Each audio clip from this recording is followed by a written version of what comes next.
Hello everyone and welcome to another episode of Investigation. In today's episode, we're going over 2021 file AMC 10B number 17. It's getting into the last 8 problems, so it may become a bit harder than the before questions, but we will take a look at them together. It says, distinct lines L and M lie in the same xy plane. They intersect at the origin, so they're lines, and if we write them out, they can be represented as mx. I'll use m1x and m2x to represent them. Point P, negative 1, 4 is reflected about line L to point P prime, where it is reflected about line M to P prime prime. The equation of line L is 5x minus y equals 0, which if we move the y that side, we get y equals 5x. So we know that this M1 is 5x. Now we have it as negative 1, 4. Alright, 1, 2, 3, 4. And we have 5x, so here is 5, so it goes like this. Now, it says point P is reflected across, so let's say approximately, here. Don't have exactly where, this is P prime. Now, the coordinates of P prime prime is 4, 1.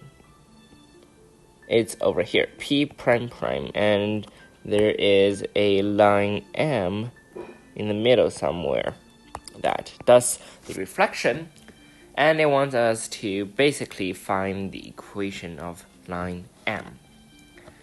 Now, what is a good way so that we can find the equation of line M?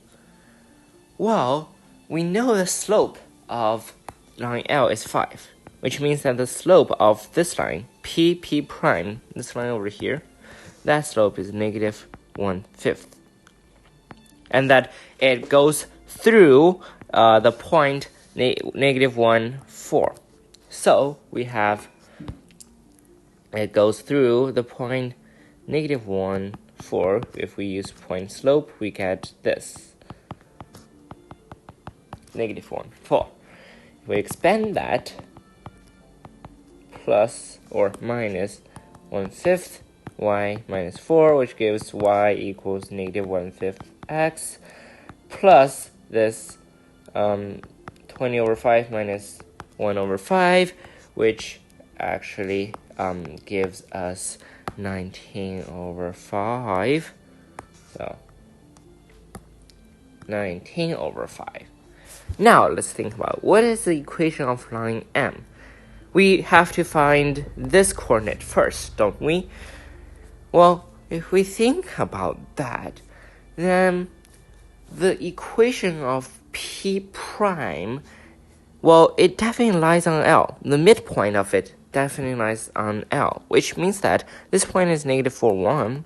We want to find the point on the L, which means that these two intersect. It's equal to 5x, and that is 526, which gives x equal to 19 over 26. Now, x equals 19 over 26, which means that y is equal to 5x is equal to 19 times 5 over 26, which is 95 over 26. Now, if we take a look back at this is the midpoint, which means that the amount that goes down, that is this and this, is the same, and the amount goes across this and this is the same. Now, if we compare the coordinates of negative 4, 1, we have negative 4, 1, and the coordinates that we just calculated here, which is 19 over 26 and 95 over 26, we would have this negative, or my bad. I labeled this wrong. This is actually 1, 4, or negative 1, 4. That looks a lot better as well. So that is negative 1, 4, and let me label that over there as well. Now this has a difference of 19 plus 26 over 26, which gives us that is 45 over 26, and this has a difference of 26 times 4 plus or minus 95 over 26, which gives us, this is 4104, which is 9 over 26. Now we have to go 45 or 26 more to the right, which gives us 19, 26 plus 45 over 26, that, and we have 95 over 26 minus 9 over 26. That gives us 26, and that's 20 if we do that, so that is 64, and this is 86 over 26. Now you may see that you can simplify it a little bit, although it's not completely necessary. It doesn't make our calculation a lot easier, but here it is. And now we only need to find the slope of this line over here. Then we can find the slope of m, because we already know it passes through the origin. So we only need to know the slope, and these two, the p prime and p prime and m, are perpendicular to each other. Now we know that this point is 4, 1. If I'm not mistaken, that is correct. So the x are basically run over right. So right is rise over run, 1 minus 43 of 13.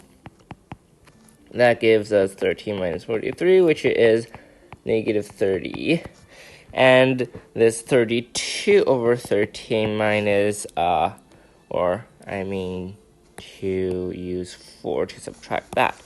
So 4 minus 32 over 13 gives 52 minus 32, which gives 20 over 13, and this slope is 3 over 2, which means that the slope of m is equal to, or m2, the slope of m is equal to negative 1 over this thing, because they are perpendicular, which gives us 2 over 3. Now, which means that our equation is actually y equals 2 over 3x. That's it, because the y-intercept is 0. If we move that across, we have 3y equals 2x, and let's look at our answer choices. It always has the positive x, so we move this to the other side, which we will get 2x minus 3y equal to 0, which is our answer choice D. Thank you for watching this episode of Investigation, and I hope to catch you in the next one. Goodbye.